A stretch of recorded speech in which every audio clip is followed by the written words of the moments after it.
Kalau kita lihat kekristenan pada abad mula-mula dengan kekristenan hari ini, terdapat perbedaan yang jelas ya. Terutama soal harga mengikut Tuhan Yesus. Kalau dalam abad mula-mula tuh harga mengikut Kristus tuh terlihat. Bisa kelihatan. Tapi kalau di dunia yang sekarang ini, di zaman kekristenan hari ini, harga kekristenan yang sesungguhnya itu kurang nampak. Banyak orang Kristen yang beranggapan kalau dengan menjalani rutinitas agama itu cukup untuk mengikut Tuhan Yesus. Dengan begitu mereka merasa sudah menjadi anak Allah yang benar.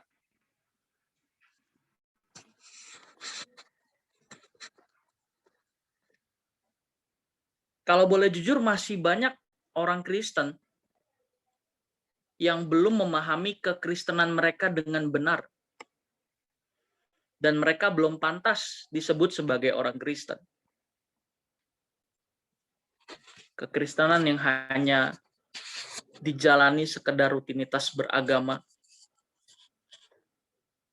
Kalau boleh dikatakan secara gamblang, orang Kristen yang masih hidup di wilayah beragama sebetulnya dia bukan Kristen. Dia belum jadi pengikut Kristus. Saya ulang ya. Kalau boleh jujur, orang Kristen yang masih hidup di wilayah Kristen beragama, mereka belum pantas disebut sebagai Kristen. Karena mereka hanya menjalani kehidupan mereka dan menganggap Tuhan itu sebagai penopang. Jadi hubungan yang dikenakan itu adalah transaksional. Tuhan sebagai penopang kebutuhan. Dan memang demikian fungsi Tuhan. Kekristenan yang benar itu tidak demikian. Kekristenan yang benar itu adalah menganggap bahwa Bapa dan Tuhan Yesus adalah sebagai majikan. Bukan sebagai penopang kebutuhan.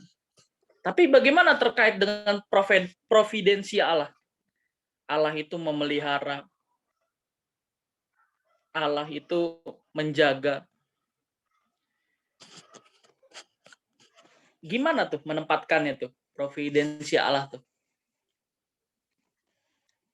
Providensia Allah itu menjaga, Allah itu memelihara, Allah itu mencukupkan kebutuhan. Kalau kita anak, tanpa kita minta, sebetulnya tanpa kita minta, Tuhan pasti akan memenuhi kebutuhan kita. Jadi bagaimana kita menempatkan providensia Allah? Maksud dari providensia atau tujuan dari providensia Allah adalah supaya kita itu nggak khawatir akan kehidupan dunia. Yang saya maksud di sini bukan seperti apa kehidupan anak-anak dunia ya, tapi makan, minum, kebutuhan pokok. Itu maksudnya. Supaya kita nggak khawatir lagi.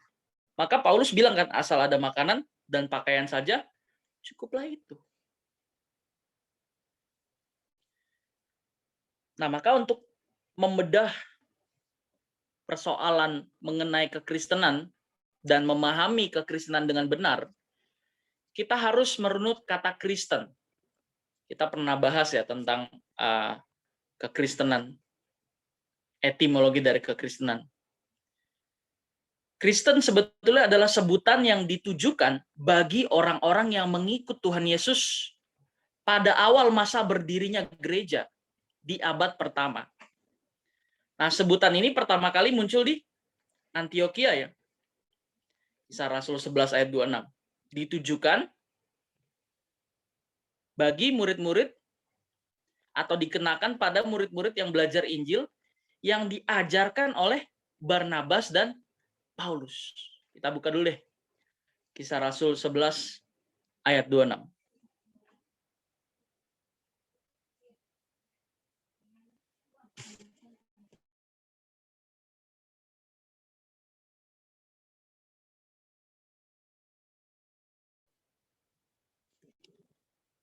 Oke, minta tolong satu orang baca, siapapun. Aku, Kak. Ya, silakan. Kisah Para Rasul 11 ayat 26. Mereka tinggal bersama-sama dengan jemaat itu 1 tahun lamanya, sambil mengajar banyak orang. Di Antiochialah, murid-murid itu untuk pertama kalinya disebut Kristen. Kenapa murid-murid di Antioquia disebut sebagai Kristen? Nah, ini penting nih. Kenapa mereka diberi julukan Kristen? Seperti yang kita tahu, kata Kristen itu sebetulnya ejekan bagi jemaat perdana, khususnya murid-murid di Antioquia. Nah, kenapa sekarang pertanyaan, kenapa mereka disebut Kristen? Kata Kristen kan etimologinya dari kata Kristianos ya. Artinya orang-orang yang dihubungkan dengan Kristus. Orang-orang yang memiliki cara hidup, atau dengan kata lain seperti Kristus. Orang-orang yang dihubungkan dengan Kristus, orang-orang yang memiliki cara hidup seperti Kristus atau seperti Kristus. To be like Christ. Mereka disebut Kristen, mereka diejek Kristen karena cara hidup mereka seperti Kristus. Sama seperti kalau orang itu menganut satu keyakinan tertentu ya. Misalnya dia menganut paham komunis, maka dia akan disebut sebagai komunis. Nangkep ya? Sama halnya dengan Kristen. Kenapa mereka disebut Kristen? Karena tadi apa? Mereka seperti Kristus. Apanya? Cara hidupnya. Dan memperjuangkan kepentingannya. Mereka itu fanatik loh dalam menjalankan cara hidup seperti Tuhan Yesus. Fanatik. Kalau sekarang kita mengenal istilah apologet ya. Apologet itu kan artinya kita berargumentasi dalam rangka untuk membela iman Kristen. Tapi umat perdana itu berapologetik dengan cara hidup.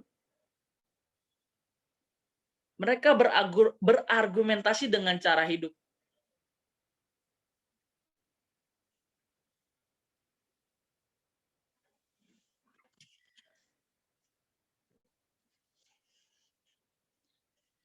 Mereka disebut Kristen karena berperilaku seperti Kristus yang mereka percayai dan membela kepentingannya.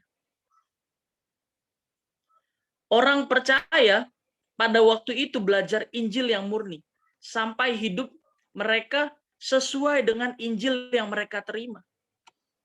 Ini mungkin terkesan teori dan terkesan teologis ya. Tapi kalau kita sekarang berusaha untuk menghidupi Injil atau pengajaran yang selama ini kita terima, ini nggak akan menjadi abstrak. Ini tidak akan menjadi teori.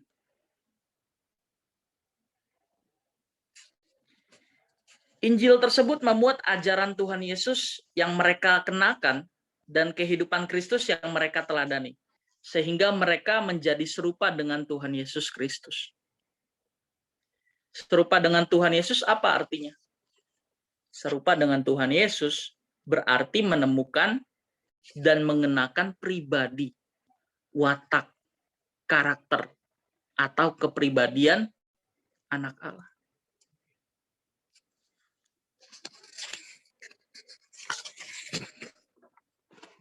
Inilah sebenarnya yang dimaksud dengan keselamatan,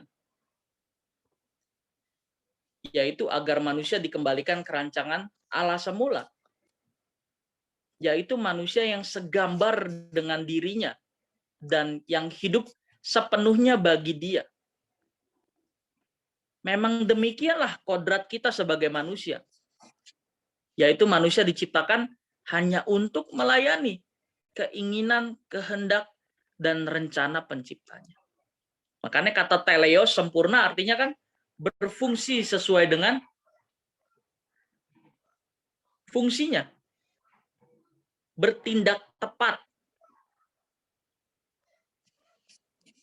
Sempurna dari kata teleios ya, artinya tepat sasaran, berfungsi sesuai dengan fungsinya.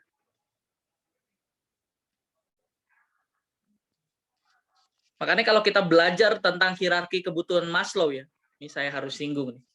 Kan ada 5 kebutuhan dasar manusia kan. Kenapa sih Paulus bilang asal ada makanan dan pakaian saja cukup? Ayo. Kan kebutuhan dasar yang pertama kan kebutuhan fisiologis. Makan, minum, istirahat, seks. Setelah itu kebutuhan rasa aman. Yang kedua. Setelah kebutuhan rasa aman terpenuhi, ada kebutuhan yang lebih tinggi yang menuntut untuk dipenuhi. Apa tuh? Rasa cinta. Perasaan dicintai, perasaan diterima. Setelah kebutuhan ini terpenuhi, ada kebutuhan lain lagi yang lebih tinggi yang menuntut untuk dipenuhi. Apa tuh? Kebutuhan akan penghargaan. Kita butuh diakui. Setelah kebutuhan yang keempat terpenuhi, ada kebutuhan yang lebih tinggi lagi yang menuntut untuk dipenuhi. Apa tuh? Aktualisasi diri. Kenapa Paulus cuma singgung yang paling bawah ya, yang kebutuhan fisiologis? Karena sisanya itu bisa kita arahkan ke Tuhan. Yang benar itu adalah kebutuhan rasa aman, kebutuhan rasa cinta, penghargaan, dan aktualisasi maksudnya pelayanan. Itu semua untuk kepentingan Tuhan. Nangkep nggak nih? Jadi kenapa ya manusia nggak pernah puas? Karena nyari yang bukan Tuhan. Nyari kebutuhan ini bukan nyarinya bukan ke Tuhan, tapi ke orang. Makanya manusia nggak pernah puas. Coba aja bayangin. Kan banyak artis yang bunuh diri ya. Orang terkenal banyak yang bunuh diri. Mereka kaya, mereka terkenal. Secara posisi mereka juga ada. Tapi kenapa ya mereka bunuh diri?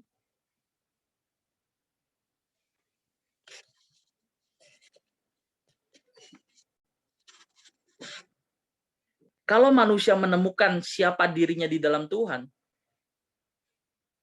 maka manusia bisa dikatakan sebagai manusia yang sempurna. Menemukan dirinya sesuai dengan yang Tuhan kehendaki. Kodratnya adalah manusia diciptakan hanya untuk melayani keinginan, kehendak, dan rencana penciptanya. Dalam segala keadaan dan sampai kapanpun. Manusia tidak pernah diperkenan untuk hidup bagi dirinya sendiri.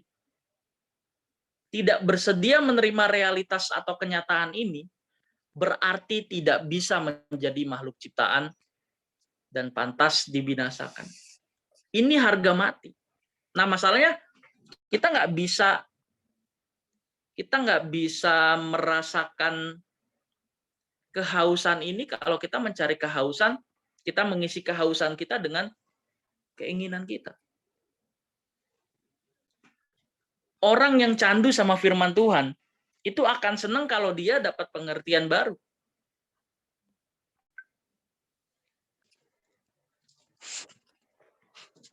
Makanya kita perlu men-setting ulang nih. Men-setting ulang apa? Kehausan yang benar.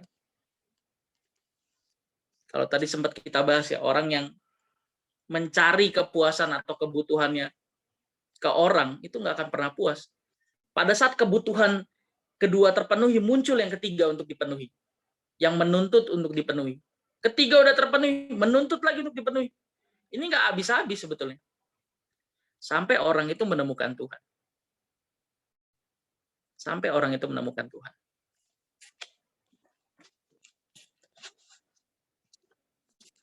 Makanya kebebasan dalam Tuhan itu tidak terikat oleh apapun dan siapapun. Baru bisa diajar. Seperti orang muda kaya, seperti Nikodemus. Dua-duanya kan dikasih kesempatan yang sama. Tapi sayangnya mereka tidak berani membayar harganya.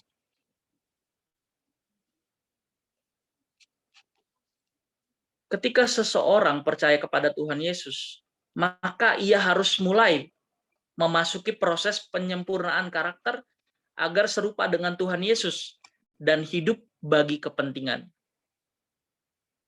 Jadi proses perubahan karakter ini yang merupakan ciri utama orang yang mengerjakan keselamatan sampai serupa dengan Tuhan Yesus. Jadi ciri utama orang Kristen itu apa? Perubahan karakter. Tadi kata Kristen dari kata Kristianos. Artinya seperti Kristus. Kristus. Orang-orang yang dihubungkan dengan Kristus. Orang-orang yang memiliki cara hidup seperti Tuhan Yesus. Dan orang-orang yang seperti Yesus.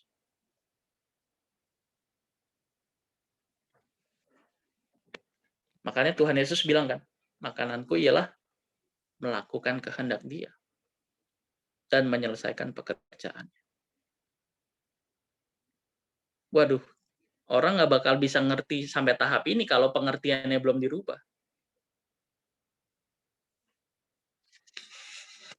Banyak orang berpikir kepuasan di dalam Tuhan itu tidak seperti kepuasan yang didapat dari dunia. Padahal kalau orang dirubah, dia baru bisa merasakan, oh ternyata ini kepuasan di dalam Tuhan.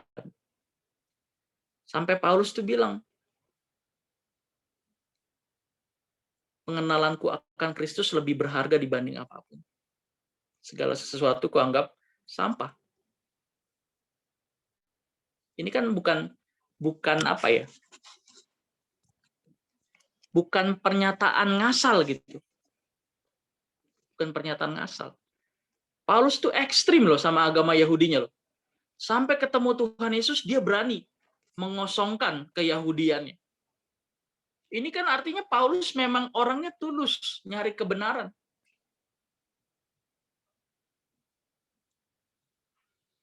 Coba proyeksikan. Kalau kehidupan Kristen kita hari ini seperti sekarang, kira-kira 5 tahun ke depan kita jadi kayak apa?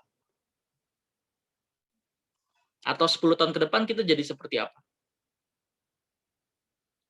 Makanya setiap hari itu harus menambah daya, harus menambah kenekatan kita. Kita harus semakin nekat. Ya, meskipun bukannya nekat itu cuma untuk orang yang tua. Zaman sekarang ya, umur teman-teman itu udah banyak yang susah dirubah. Udah banyak yang susah dirubah. Kalau teman-teman memutuskan nanti bayar harganya, itu akan lebih berat dibanding sekarang. Karena sekarang masih belum banyak keinginan. Masih belum pegang uang, masih belum punya pasangan, masih belum punya jabatan, masih belum punya pengaruh. Sekarang ngomongnya enteng, nanti kalau udah megang duit, coba deh. Masih nggak?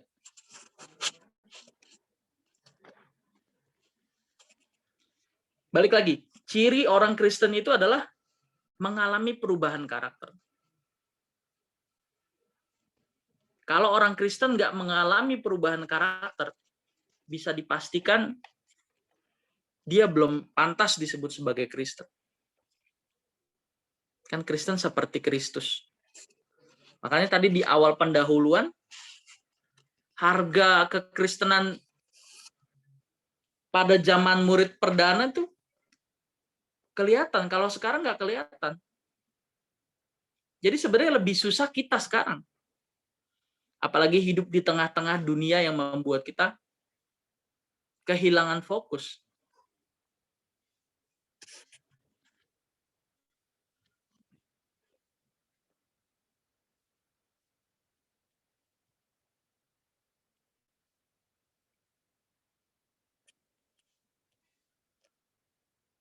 Tanpa memasuki proses penyempurnaan, karakter berarti seseorang tidak memiliki keselamatan.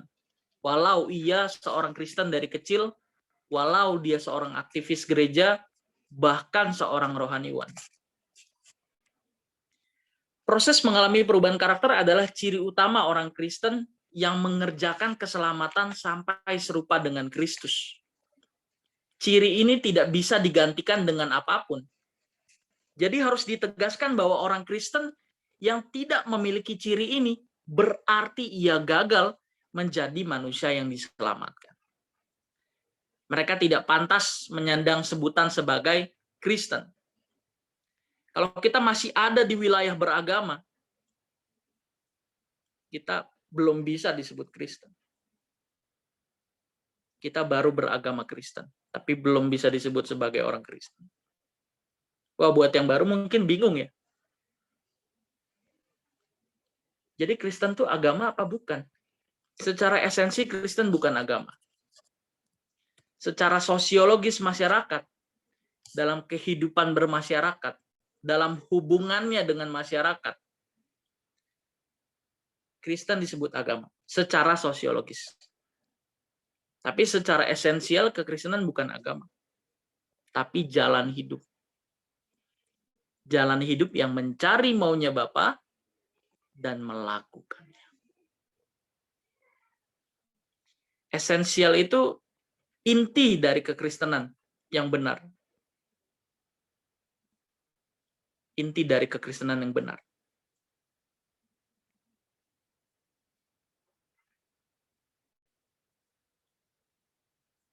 Kalau kita benar-benar anak Bapa, kita pasti memilih untuk melakukan kehendak Bapa. Kita pasti tahu kehendak Bapa kalau kita anak. Sama seperti kita yang dari kecil dirawat sama kedua orang tua kita. Ketika dewasa kan pasti kita berpikir untuk menyenangkan orang tua kita kan. Kita tahu mana yang harus kita buat, apa yang orang tua kita suka, apa yang orang tua kita nggak suka. Sama. Semakin kekristenan itu didewasakan, semakin dia itu tahu. Semakin dia bisa menempatkan posisinya di hadapan Bapa. Kalau kita masih mempersoalkan kekristenan di wilayah beragama ya, kita belum sampai mempersoalkan kehendak Bapa. Kita belum sampai mempersoalkan apa yang jadi rencana Bapa. Belum. Tadi hubungannya sifatnya apa? Transaksional, bukan relasional. Kalau relasional tuh kita tahu apa yang jadi keinginan Bapa, apa yang jadi kesukaan Bapa. Ini nggak absurd, beneran ini nggak absurd. Kalau kita punya banyak pengertian logos ya, lalu pengertian itu diterjemahkan oleh Roh Kudus lewat situasi konkret, kita semakin mengerti.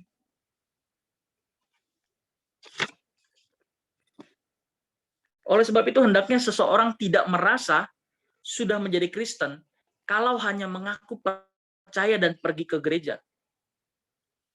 Perubahan karakter ini sebenarnya dapat dirasakan oleh diri orang itu sendiri dan orang-orang di sekitarnya.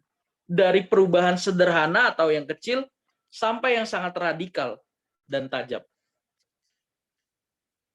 Dengan demikian, kalau seorang Kristen,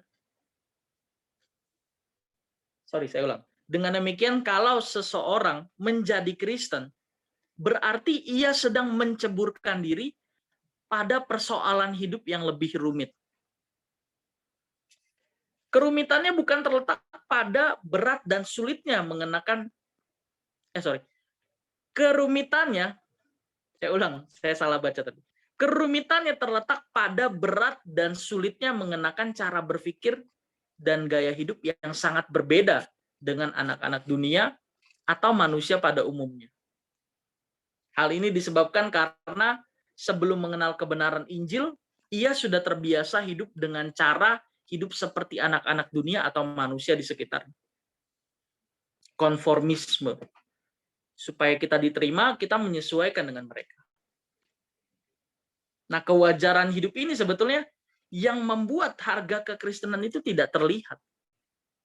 Harganya itu nggak kelihatan. Kewajaran hidup itu yang membuat harga kekristenan itu menjadi tidak tampak. Kalau di awal kan jelas ya, di jemaat mula-mula tuh kan, mereka diincar, mereka kalau ketahuan Kristen pasti dibunuh tuh. Coba sekarang.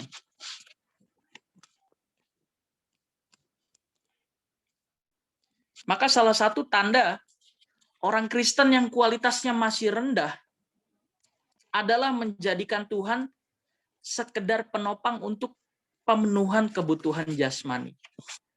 Ini kan konsep agama, ya. Konsep orang beragama pada umumnya. Menempatkan Tuhan di posisi pertama sebagai penopang atas kebutuhan kita, sebagai pelicin atas kebutuhan kita.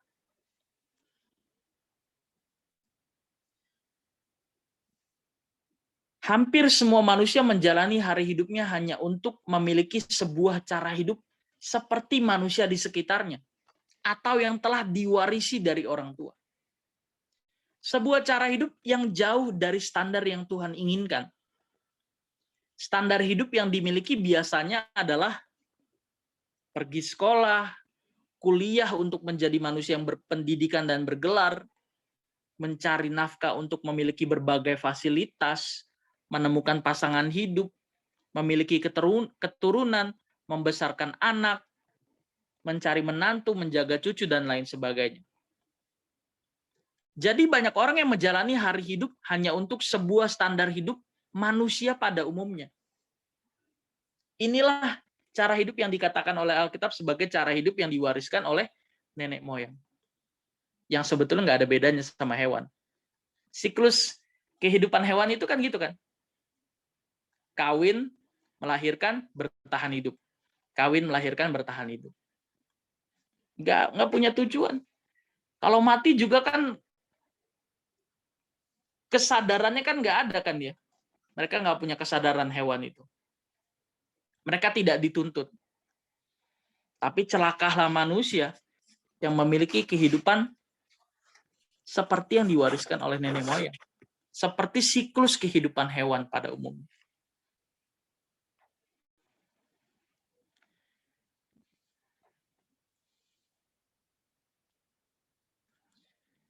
Inilah cara hidup yang telah diwariskan nenek moyang kepada semua orang, termasuk sebagian besar orang Kristen.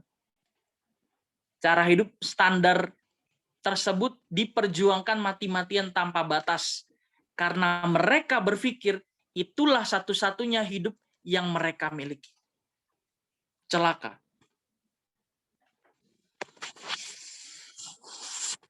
Dan untuk mempertahankan keberadaan cara hidup tersebut, mereka berurusan dengan Tuhan dan beragama.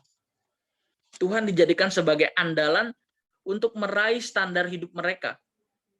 Kebertuhanan dan keberagamaan seperti ini sudah menjadi ukuran atau standar umum. Kebanyakan orang Kristen pun demikian dalam menyelenggarakan hidup keberagamaannya. Hal ini disebabkan oleh pengajaran yang salah yang selama ini diterima ke dalam pikiran mereka, baik dari ajaran di luar gereja maupun ajaran di dalam gereja sendiri.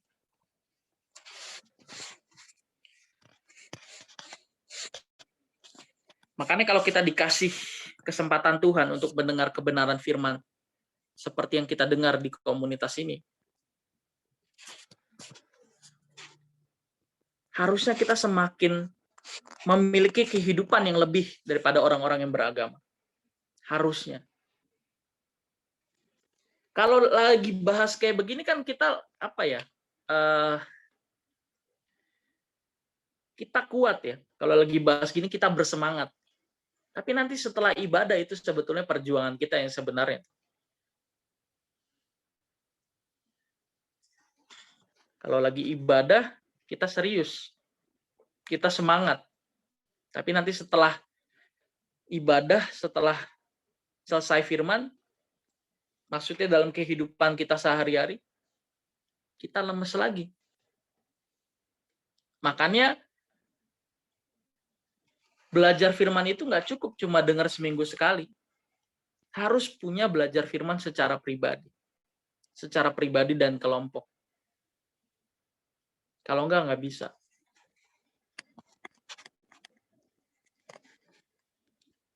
Oke, kita lanjut.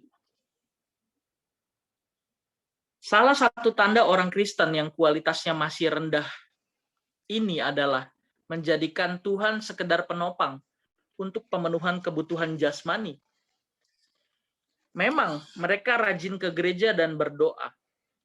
Tetapi semua itu hanya untuk upaya mengeksploitasi. Mengeksploitasi itu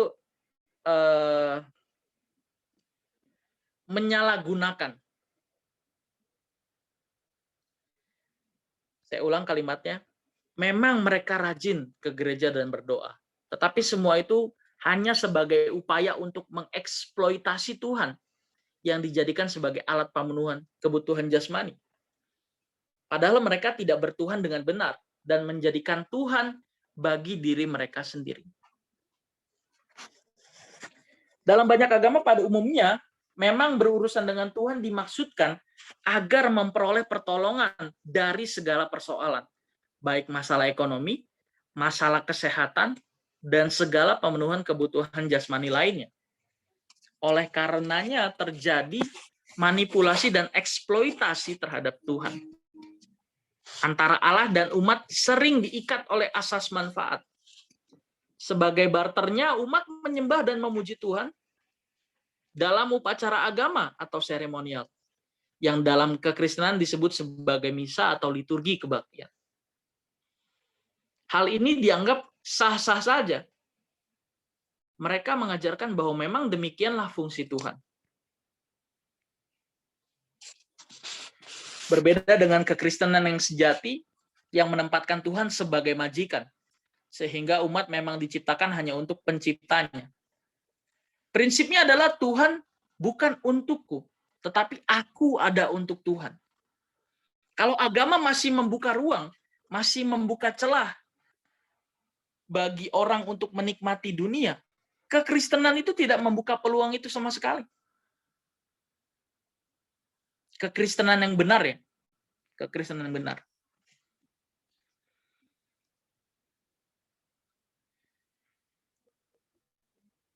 Prinsipnya sekali lagi adalah Tuhan ada bukan untukku, tetapi aku ada untuk Tuhan. Maka kita berusaha untuk menjadi makhluk seperti rancangan semula, dan ini satu-satunya yang harus kita persoalkan. Hal-hal lain harus menjadi dukungan demi proyek ini. Jadi pekerjaan, punya pasangan, terus apa lagi? Kuliah, sekolah, itu dukungan. Itu dukungan. Sarana pendukung supaya kita bisa menjadi makhluk seperti rancangan Tuhan semula. Dengan demikian asas yang dikenakan dalam hidup orang percaya adalah asas devosi. Nah, apa tuh devosi itu? Devosi itu apa? Ada yang tahu nggak? Ini biasanya istilah ini di Katolik nih sering dipakai nih, devosi.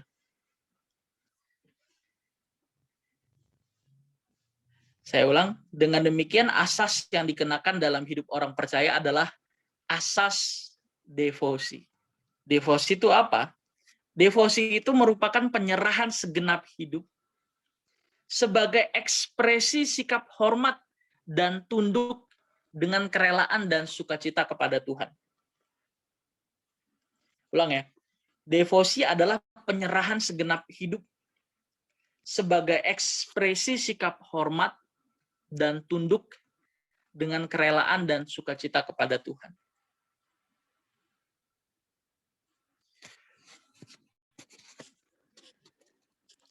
Kekristenan harus dibersihkan dari unsur-unsur agamawi dan duniawi yang merusak kemurniannya. Ini bukan sesuatu yang mudah karena pola keberagamaan yang salah yang telah bertahun-tahun mengakar dalam kehidupan gereja. Banyak doktrin-doktrin gereja agamawi dan pola berpikir manusiawi telah disejajarkan dengan Alkitab. Maksudnya kita menganggapnya sebagai kebenaran. Padahal bukan. Makanya waktu itu ada yang nanya ya, saya nggak perlu sebut namanya. Dalam kekristenan tuh hukumnya apa? Waktu itu ada yang tanya. Di kekristenan itu nggak ada hukum, nggak ada syariat. Yang ada adalah melakukan kehendak Bapa. Jadi kalau ditanya, Di kekristenan itu hukumnya apa? Nggak ada.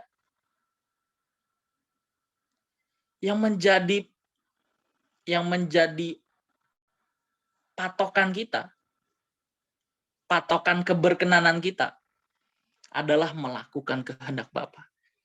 Jadi kehendak Bapa sebagai hukum. The Lord is my law.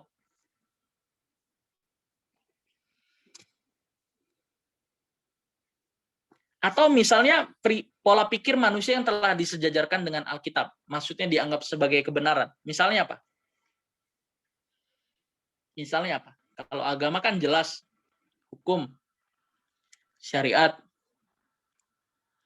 Kalau pola pikir manusia apa? Filsafat. Motivasi. Positive thinking. Salah satu contohnya, law of attraction. Loa. Pernah dengar nggak Loa? Kita pernah bahas ini ya, secara singkat waktu itu. Memang nggak secara mendetil. Loa itu gini, kalau kita fokus sama sesuatu yang kita inginkan, nanti alam itu akan membantu kita mengkoneksikan. Ini nanti teman-teman lihat di YouTube deh, banyak penjelasannya. Sama seperti orang kalau fokus sama sesuatu, itu nanti yang lain itu akan menjadi abai. Pasti kita ketemunya sama yang kita fokus itu. Nangkep gak nih? Misalnya kita nyari kita nyari kontak seseorang. Atau kita misalnya nyari patokan jalan. Misalnya patokannya ada patung kudanya. Kita akan fokus tuh cari yang ada patung kudanya tuh. Yang lain pasti diabaikan. Nanti kalau ditanya, tadi sebelum patung kuda lu lihat nggak ada misalnya di situ ada misalnya ada toko hewan misalnya. Ini misal contohnya. Pasti dia nggak tahu. Kenapa? Karena dia fokusin cari patung kuda itu. Kalau kita fokus ke sesuatu, yang lain itu akan menjadi abai. Ini prinsip law of attraction. Maka nanti di mana-mana kita akan melihat patung kuda. Misalnya seperti itu. Misalnya apa yang kita ingin nih, sesuatu. Misalnya kita pengen Lamborghini nih. Kita pengen Lamborghini. Nanti setiap kita jalan atau setiap kita lihat sesuatu di medsos, pasti yang keluar itu Lamborghini. Kok bisa gitu? Ini sebenarnya bukan mistik, ini bisa dijelaskan dengan akal. Seperti tadi penjelasannya. Kalau kita fokus pada sesuatu, maka yang lain itu akan menjadi abai. Nangkep nggak nih? Sama kayak kita nyari kontak seseorang. Misalnya kita pengen nelpon. Pasti yang lain kita lupa tuh. Yang lain kita nggak inget tuh. Nah ini prinsip law tuh. Alam akan mengkoneksikan. Ini dianggap sebagai kebenaran.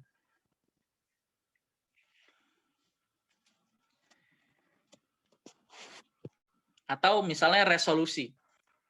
Atau misalnya contoh lain hoki.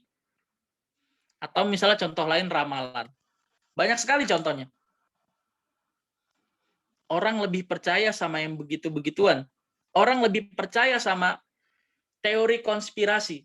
Pernah ada anak sekolah yang kita follow up ya, 180 itu. Dia bilang, wah ini masalah.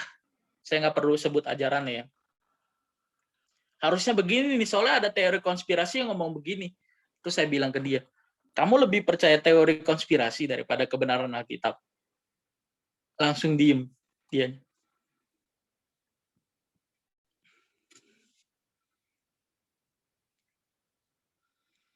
Oke, kita lanjut. Maka sebetulnya kewibawaan Alkitab telah dirongrong oleh pola pikir yang salah tersebut. Khususnya oleh tokoh-tokoh Kristen yang mengaku telah menerima pengajaran langsung dari Tuhan. Pengajaran yang sangat subjektif dan tidak bisa dipercaya. Tanpa mereka sadari, mereka telah merusak pengajaran murni yang seharusnya dipahami oleh orang Kristen itu sendiri. Maka ciri kehidupan hamba Tuhan yang seperti ini adalah tidak hidup dalam kesederhanaan seperti Tuhan Yesus. Dan orientasi hidup mereka masih hal-hal duniawi dan pemenuhan kebutuhan jasmani. Maka untuk masuk ke dalam kehidupan kekristenan yang sejati, orang itu harus berani keluar dari segala tradisi keberagamaan yang selama ini dianggap sejajar dengan kebenaran Alkitab. Tradisi keberagamaan dalam lingkungan Kristen menekankan liturgi, sistem organisasi, strata dalam gereja, di mana ada kelompok imam dan awam. Sebetulnya kita semua ini rohaniwan. Kok gitu? Iya. Maksudnya kita semua tuh harus rohani. Apakah kalau ada istilah rohaniwan, berarti yang lain apa dong? Duniawian dong. Padahal bagi orang rohani, semuanya rohani. Jadi terkait strata tadi, sebenarnya orang Kristen tuh nggak ada strata. Nggak ada yang disebut sebagai imam dan awam. Kita ini imamat yang rajani, umat kepunyaan Allah. Bangsa yang terpilih, imamat yang rajani, umat kepunyaan Allah. Harus diingat pada waktu gereja mula-mula, orang percaya tidak memiliki liturgi. Tidak ada sistem organisasi. Tidak ada jenjang strata dalam gereja, dan tidak ada rapat sinode seperti sekarang. Mereka teraniaya hebat, tetapi tetap kokoh dalam hidup kekristenannya. Kekristenan tanpa gereja, tanpa organisasi, tanpa aset kekayaan, dan tanpa liturgi. Bahkan hidup tidak terhormat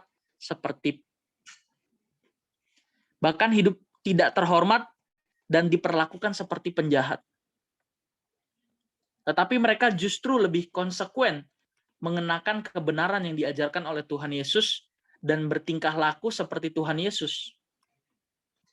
Dalam kondisi seperti itu mereka menemukan kekristenan yang sejati yang diajarkan oleh Tuhan Yesus. Terus ada yang protes.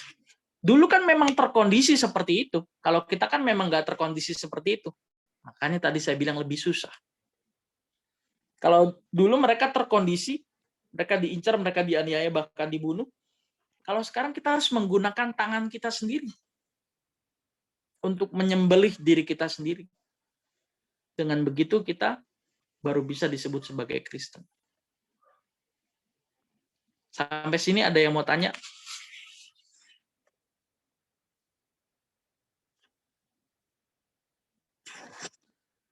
Ada?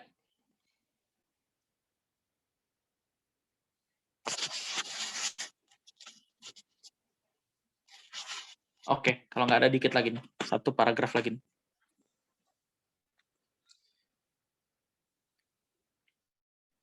Sekarang ini banyak orang Kristen yang telah terlalu jauh masuk dalam kehidupan wajar anak dunia sampai mereka kehilangan arah dan tidak sanggup lagi mengenakan cara hidup Tuhan Yesus.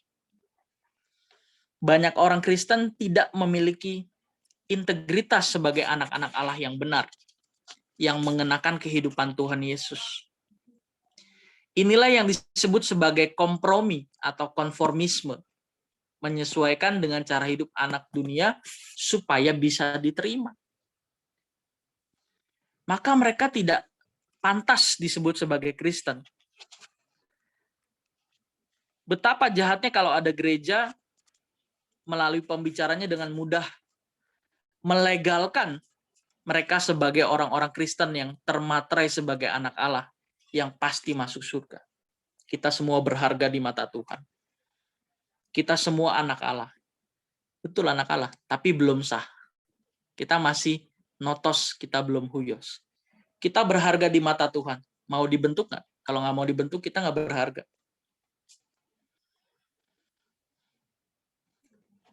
Padahal faktanya tidak demikian. Sebab orang Kristen yang hidup seperti anak-anak dunia yang memiliki kehidupan yang wajar,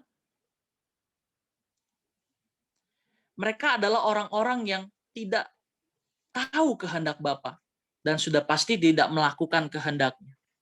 Sama seperti yang tertulis di Matius 7, 21, 23. Itu kan perikopnya tentang apa tuh? Coba kita buka deh, Matius 7, 21, 23. Itu perikopnya kan tentang nabi palsu ya. Coba buka deh.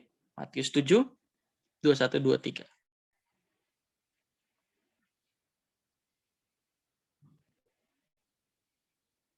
Lihat perikop ini.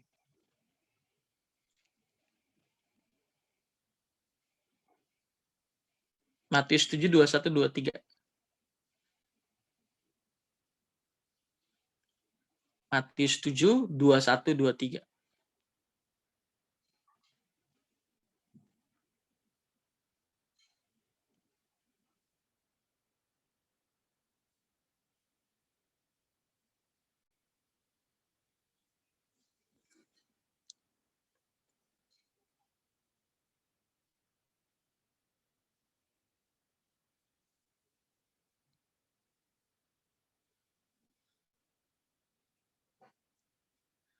Perikopnya tentang pengajaran sesat ya.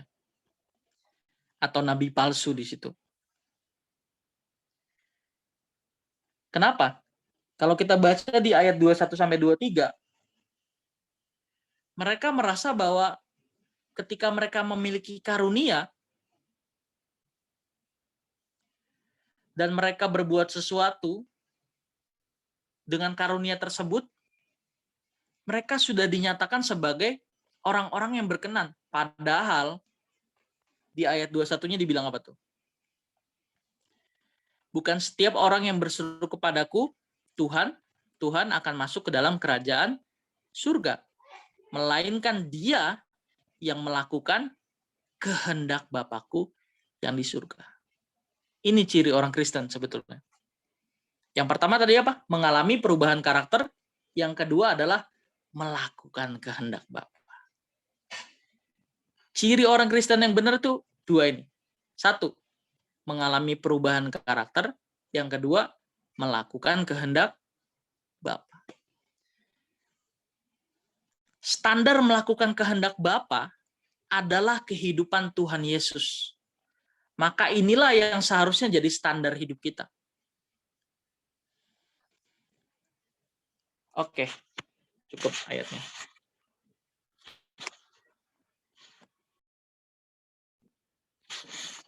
Ada yang mau tanya sampai sini? Kalau nggak ada, kita cukup.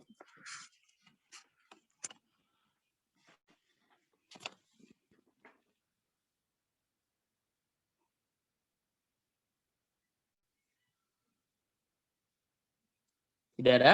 Cukup?